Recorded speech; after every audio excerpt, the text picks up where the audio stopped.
welcome to another episode of FCS Delivered, where we talk FCS college football 24/7. Sometimes I call our co-host at 3 a.m. I'm Craig Haley, along with Gary Reasons. Gary, we're passing the midpoint of the FCS season. How you doing today? I'm doing great, Craig. It's been a great season, a great start to the season. I tell you, the conference races, as we talked about last week, are heating up, and we had a lot of things shaking up in the top 25 poll. We'll talk about that today. For sure. Now, Seth, Biley, and Graham Bell are our producers. As you mentioned, we're going to review a little bit of Week 6. We'll look ahead to Week 7. We'll visit with FCS National Awards on campus. Gary, this episode is kind of brought to you by your backyard, the Southland Conference. We're going to do a lot of Southland Conference talk this week, and that includes the FCS National Awards on campus, also our game of the week. Now, let's go back to our story of the week in Week 6, Gary. 9 top 25 teams suffered defeats, and it's a mouthful. We go from Central Arkansas, North Dakota, Montana, William & Mary, Southern Illinois, New Hampshire, McNeese, ETSU, Northern Arizona. What do you make of all these top 25 teams losing, Gary? And guess what, Craig? Last week in the FBS, number 1 got beat. So hey, guess what? Anything can happen in college football, and that's what we experience on a week-to-week basis at the FCS level too.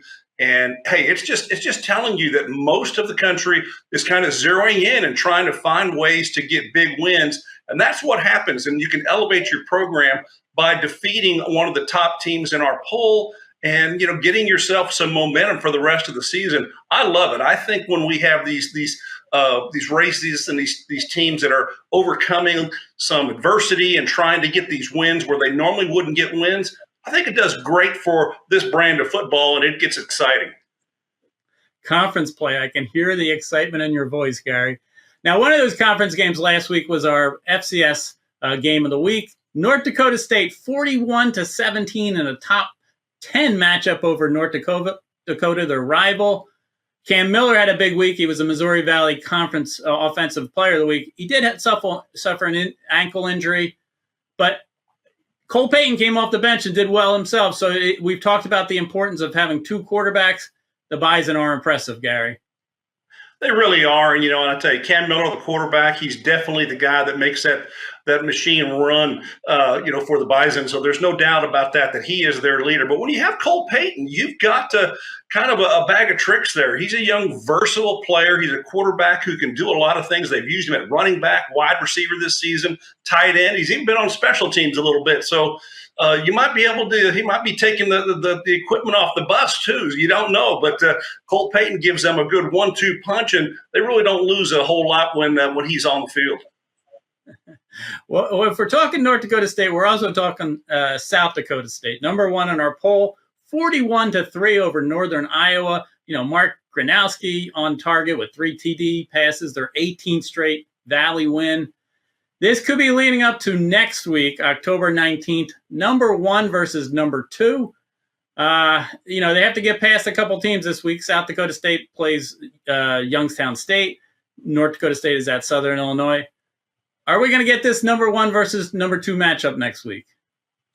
I think it probably will hold. I think these 2 teams are going to put their games this week in the win column. I think that's going to happen, Craig. And I kind of circled that date early in the season like you have to kind of see these 2 teams meet up and head up. That may be a little prelude to what might be our game of the week if it does come together next week. Well, it certainly, impacts our Stats Reform FCS Top 25 poll every week. I mean, North Dakota State has now appeared in it 194 straight times. I mentioned that because they're 1 shy of the record held by Montana.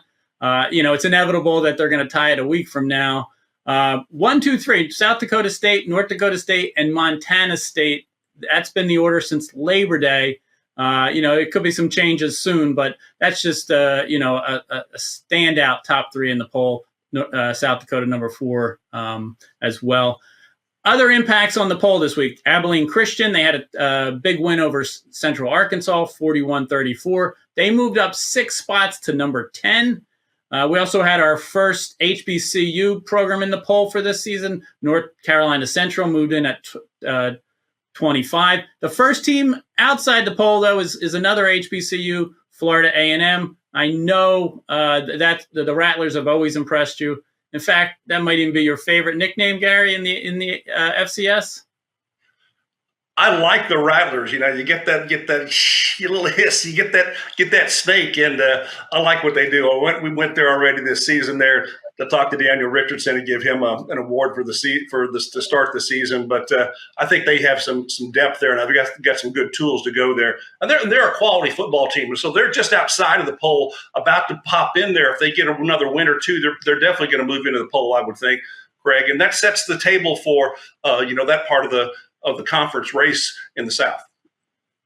Well, yes. I mean, obviously they want to win the SWAC title and go back to the Celebration Bowl where they beat Howard last year. Now, the FCS, obviously the top contenders are South Dakota State, the two-time defending champ. North Dakota State, just the dynasty program in the last decade and a half. That's what I want to ask you this week, Gary. I mean, how deep does this national title picture go? I mean, yes, everybody's, jockeying for a position, but it always seems to come down to just a few legitimate contenders. Where do you see the national picture now of who can actually win it all? Well, I think that you talked about a few of them, Craig, and certainly North Dakota State, South Dakota State, those two, 1-2 in the poll right now. They have, I think, really the best shot at it. Everything, if it holds to how things have laid out here, the start of the season, and continues that way, going to be a big game next week, and we'll see that possibly. And that's going to then kind of put things in motion. But, there are contenders. There's other contenders outside of it. You look at the CAA and the other conferences that are out there. They're trying to produce something that is going to be competitive against the Big Sky, the MVFC, and trying to get wins and quality wins. It hasn't been easy for those other conferences to compete against them. So that's why we continue to see some of the top teams that we talk about week in and week out at the top of the polls. And also, they're just continuing to win. They're dominant football programs, and they know how to win. Yeah, I mean, obviously, Idaho is in the Big Sky, but I think they're kind of on another level now. You can put them in the picture. They lost so much on offense, and here Jason Eck reloads, and they're right there just as strong as a year ago. Just phenomenal job there. Obviously, Montana, they were the national runner-up last year. You have to figure they'll figure it out and make a deep run. You mentioned the CAA. I mean, is your team favorite there would be Villanova right now? Well, they're 5-1, Craig. So they've got the top program there. You look at the CAA; it's a good depth of conference, a great quality of play that they have there. They're going to be competitive. Albany went across the country a couple of stops last year in the playoffs. Finally got kicked out of that, but I think that there may be a CAA entrant in there, and we'll see how it goes at the end of the season. Yeah, Mercer's undefeated out of the SoCon. This would be a whole nother level if they made a deep run. But, you have to give them respect. They're eighth right now in the top 25 poll. But here's the thing. I mean, we're always talking Missouri Valley Conference, the Big Sky. CAA used to be the conference, but, they still push teams through. It hurt to lose James Madison. The Southland, I mean, that's a competitive race this year. And if you go back to 2016, Gary, there's only been 4 conferences that made the semifinals of the playoffs, let alone the final. Sam Houston did it twice, including their national championship in 2020, the spring season 2021. UIW, we saw them go to the Fargo Dome 2 years ago. So it hasn't run deep with the amount of conferences that make these deep runs, but you have to think the SoCon, coming off a big year last year, can maybe crack through, at least get to the semifinal rounds with say, a Mercer or somebody else.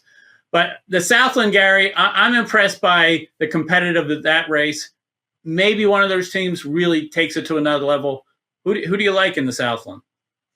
Well, I tell you what, I think it's a 2-horse race. The 2 horses, and we'll talk about this game here a little bit further, but I think that Nicholls and UIW, are the 2 teams to beat there in the Southland this season, and everything is still pointing that way. Nicholls has got a great balanced attack, and UIW, on the other hand, they can push the ball down the field with their quarterback. So I think that that's going to be a very competitive ball game to talk about.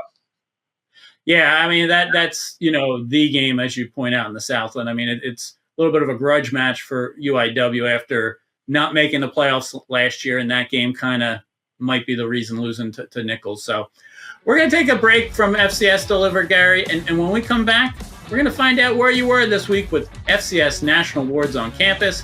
This is FCS Delivered.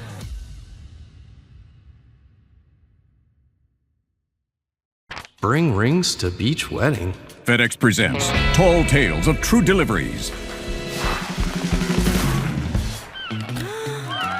Just another day on the job. We did this for love. See what we can do for your business. FedEx.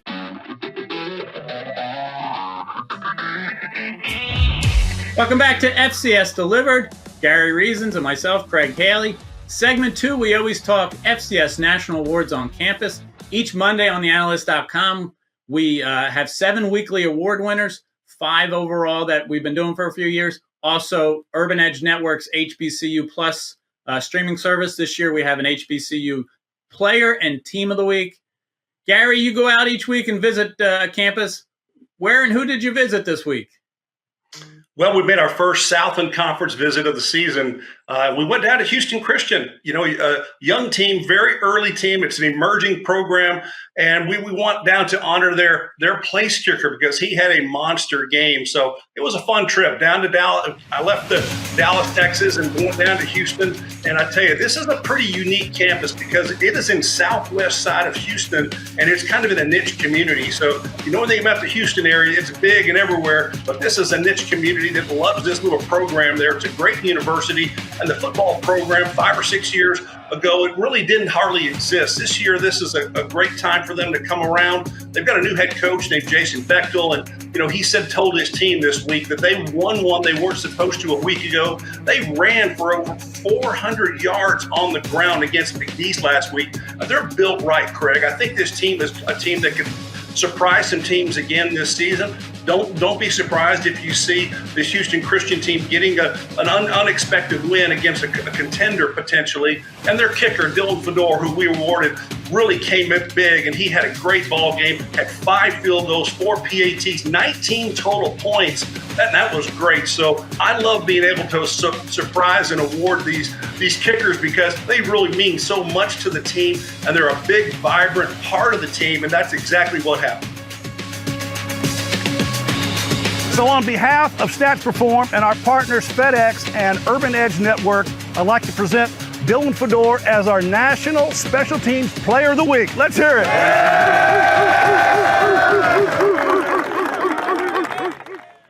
Wow, it was a great visit, Craig, and I tell you, it was fun to be around there. Thanks to Jeff Sutton, the Associate Athletic Director for Media and Communications, for the hosting us on campus, showing us around, and all the great sites that we brought to you there in that wrap-up video. You can see all of our content and our interviews on TheAnalyst.com. Just click on the FCS tab, and you'll take you to our landing page, and you'll see all the different visits that we've had throughout the season. This was week 6, so I've got 6 more to go, Craig, so I'm looking forward to making new roads here. But we awarded Dylan Fedor, and he was tremendous throughout the season.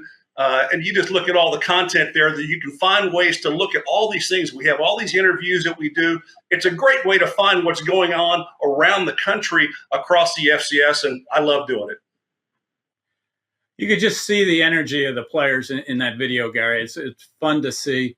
Now, let me ask you about a program like Houston Christian. I mean, obviously, it's an 11th year on the FCS level. Jason Bachtel is now their head coach. Vic Shealy, kind of brought the program along. Braxton Harris was a coach for a year. They've had a few NFL players. I mean, we know Bailey Zappi, quarterback with the Patriots. And, Jalix Hunt was 3rd-round pick of the Eagles this past year. When you're on a campus like this, a relatively younger program, do you sense any difference from, say, some of your other visits, Jackson State, Lafayette, that's just been playing football for so long? There really is. And there really is there's just an absence of tradition. And you mentioned a few things there that create and start tradition. And really, there's nothing more than creating tradition with winning. And unfortunately, with an inner city school, which is what this university is, it is much of a commuter school. So most of the student athletes are housed on campus. But, you could have students that are there and they're just commuting from home. Houston is so big, Craig, as you know, that it just, it embodies, all these universities. It's not the only university in Houston. So it has a lot of competition. But as you're right, this program, when you get on campus with a young program, it doesn't have all the tradition and all of the different trophies and memorabilia and things. That just hasn't come yet. But, they're on pace to be, I think, a very competitive football team. And I think we've got good leadership with Coach Bachtel and what he's bringing to the program. And I like what this thing does for the Southland Conference, because it gives them more competitive balance in the Southland Conference. And I think this team is going to surprise, as they did McNeese last week. McNeese is still licking their wounds after 414 yards rushing against them.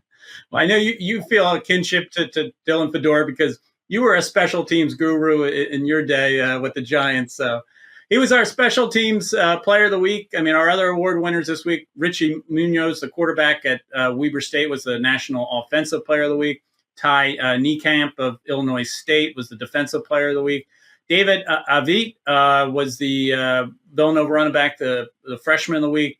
North Dakota State was our National Team of the Week for that top 10 win over North Dakota. Our HBCU Plus Awards, Malcolm Mays, the quarterback of Hampton, was the Player of the Week. North Carolina Central, our Team of the Week.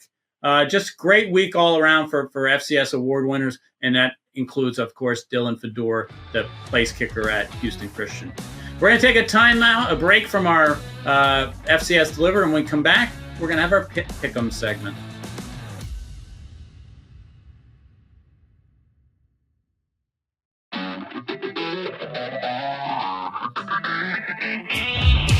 Welcome back to FCS Delivered, our third and final segment, our Week 7 Pick'em segment.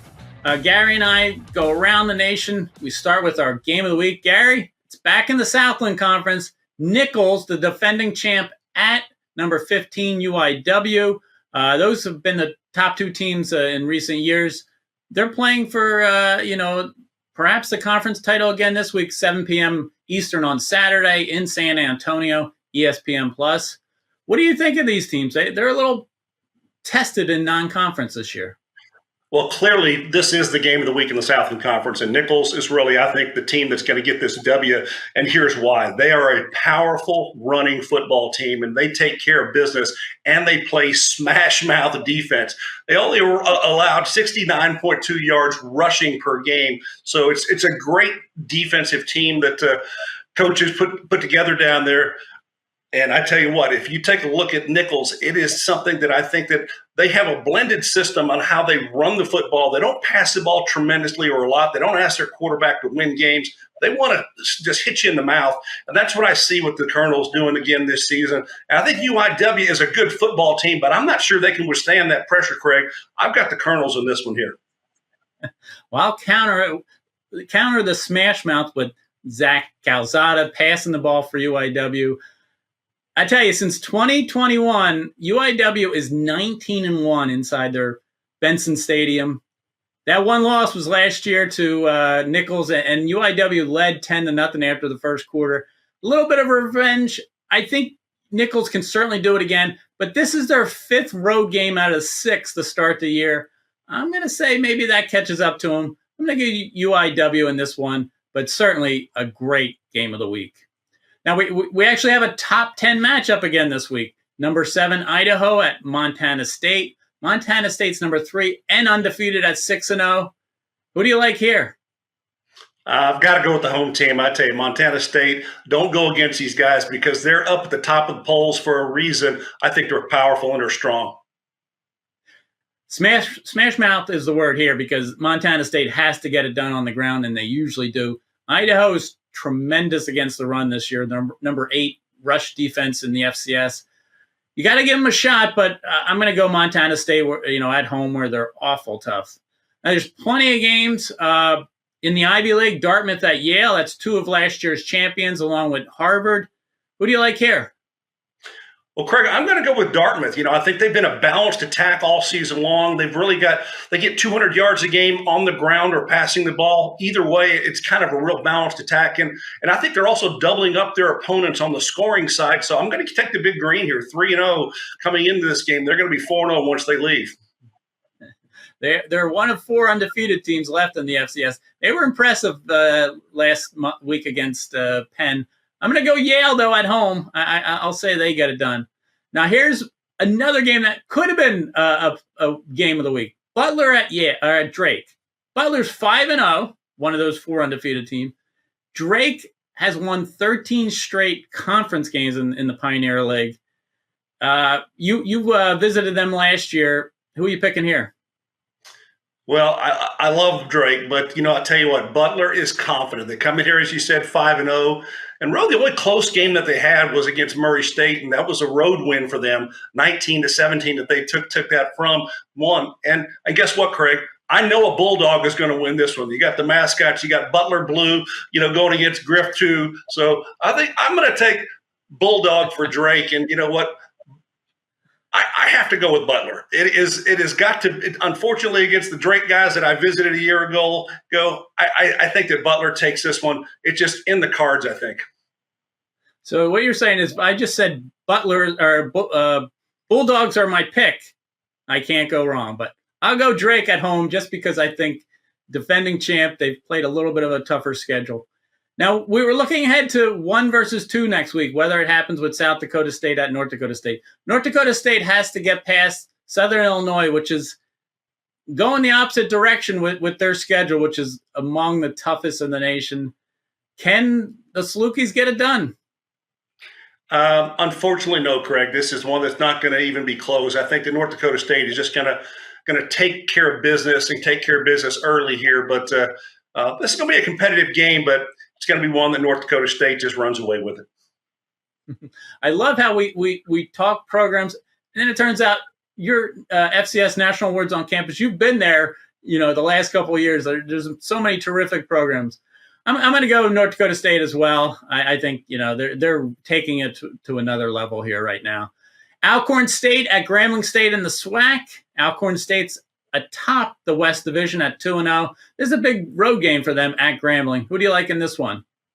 Well, I think that Grambling is a team that plays at home and plays well. I think they're tough to beat there. And I think that is a game that Alcorn has got to bring it. And, they may get the win, but I think that I'm going to take Grambling, Craig. I'm going to go Grambling as well. They had a big win over Jackson State inside Eddie Robinson Stadium. I think they're geared up for this one as well. They need this one to be in the West race. One more game, Tennessee Tech at Southeast Missouri. That 2-0 teams in the Big South OVC. I think it's going to be tough for Tech, but you never know. Who do you like in their game against Southeast Missouri? Yeah, I'm with you, Craig. I think that SEMO does just enough here to get by in this one. Not really that. I think they're going to win convincingly at home. It's just something that this team has played up and down a little bit this year. They're number 11 in our poll, and I think they can really just kind of enhance what they're doing and just possibly creep up the polls as if they continue to put these wins together. And they're going to win big in this one. Yeah, Coach Tuke is very impressive what he's done at SEMO over time. Well, Gary, that brings a close to this week's episode of FCS Delivered. It's week 7. We're going past the midway point. Can you catch your breath at the midway point? Yeah, I'm going to take a little breath here and just kind of figure out where, there's some of the places that I'd like to see on campus visit, and we'll see if the teams can make that happen for me. I've got my fingers crossed that we're going to get a really, really cool visit this next week and those beyond. But I'm always looking for that next place to go. There's 130 universities at the FCS level, and, we've hit about a third of them so far over the last season and a half, and we're getting ready to continue to move that forward. We're all looking forward to it. Well, we thank everybody for tuning in this week to FCS Delivered. It's a great slate of games, especially within conference. We look forward to seeing you again next week on FCS Delivered.